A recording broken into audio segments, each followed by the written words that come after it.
Hi everybody, hope you're having a nice evening and I hope you're ready for another great story that we'll be continuing from the book of great artists, small stories of great artists. And today I've decided to read the story about Picasso, Pablo Picasso. And the story is called Picasso and the Girl with a Ponytail. It was the first day of summer. Sylvette and her friends were sitting on the terrace in the sun. Sylvette was so shy that she always sat a little apart, but she listened to every word. Have you heard? Picasso is staying right here in Valoris. It's incredible, the most famous artist in the world. Every picture is worth a fortune. I heard he had a huge white car sent from America in exchange for just one painting. Sylvette was very interested. Secretly, she dreamed of becoming an artist. In a suitcase under her bed was a sketchbook full of all her drawings. All her secrets were locked inside that suitcase, things no one else had ever seen. Suddenly, Sylvette noticed something absolutely amazing. Right in front of her eyes, a weird picture appeared above the terrace wall. Look, shouted her friends, it's Sylvette. Only Sylvette has a ponytail like that. Sylvette hid her face in her hands. She heard a roar of laughter from behind the wall. They all ran to look. They saw a man holding the picture above his head. He was short but very muscular. He wore a striped shirt and a pair of bedroom slippers. It was Picasso. I saw you from my studio, he laughed, and I made a sketch. Come on, why don't you visit me? Sylvette was last inside the door, her heart beating like a drum. The studio was a treasure house, as if the artist had never thrown away a single thing. Every surface was piled with bits and pieces, tins of paint, scraps of wood, strange sculptures, children's toys, broken pots, a cowboy hat, flowers, painted plates, a boomerang, fish bones, a clown's mask, a birdcage, guitars, a bullfighter's sword, and more than anything else, Sylvette saw paintings, hundreds and hundreds of them, each one signed with a single word, Picasso. Picasso was still laughing.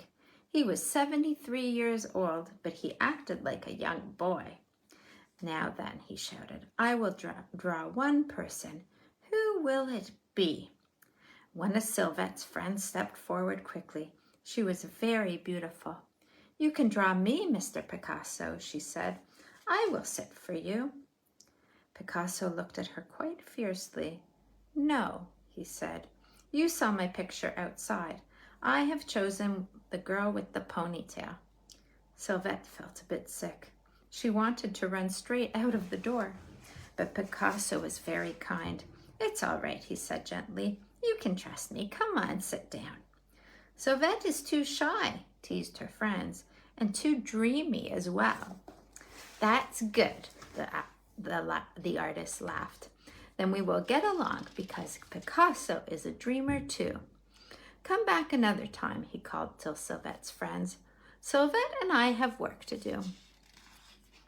Picasso looked carefully at Sylvette. She was shivering. Here, borrow this coat, he said. Then he began to work. The first drawing was slow and careful, a delicate pencil study. The second picture was larger. Sylvette is still and nervous as a wild deer. Then Picasso began to work faster and faster. The pictures grew larger and more strange, and Picasso was enjoying himself. At the end of the day, Sylvette ran home. She took out her sketchbook, but her head was spinning, and none of her drawings were coming out right. The next morning, Sylvette returned nervously to the studio. Perhaps Picasso had forgotten her, but he opened the door and grinned at her like a schoolboy. Little by little, the paintings became more daring and more extraordinary. Little by little, Sylvette became less shy. Picasso seemed to change every moment, just like his pictures. He was as proud as a king. He painted like a magician, and yet he liked to dress up and play games. Sometimes he put on funny hats or masks to make Sylvette laugh. He told her about the animals he had owned, dogs, a goat who was allowed to sleep indoors, and a bad-tempered monkey. Once he had even kept an owl. Of course, Picasso had painted them all. All through the summer, Picasso created pictures of Sylvette and sculptures in cardboard and metal. As the work became bigger and bolder, she became braver too. Sylvette's father had left home when she was small, but for that summer, Picasso was like a father to her. Shy Sylvette with the most famous painter in the world. It was a real fairy story. One day, Sylvette plucked up her courage and showed Picasso her secret sketchbook. She told him about her dream of becoming an artist. Picasso didn't laugh or tease her. "That is good," he said loudly, "but you have to be brave and learn to let go. Look at me. When I am angry, I make angry pictures. And when I'm sad, my pictures are sad too. And when I am happy, my painting is full of joy. Even my dreams are in my work. There can be no secrets in painting." That afternoon, a photographer came to the studio. Sylvette hated having her photo taken. She wanted to hide away. And then she saw Picasso making funny faces at the camera, and suddenly it didn't seem so bad. The photographer took dozens of pictures of Picasso and Sylvette beside the paintings. Her friends couldn't believe their eyes. Shy Sylvette on the front cover of a famous magazine. And before long, every magazine wanted a picture of Picasso's new model.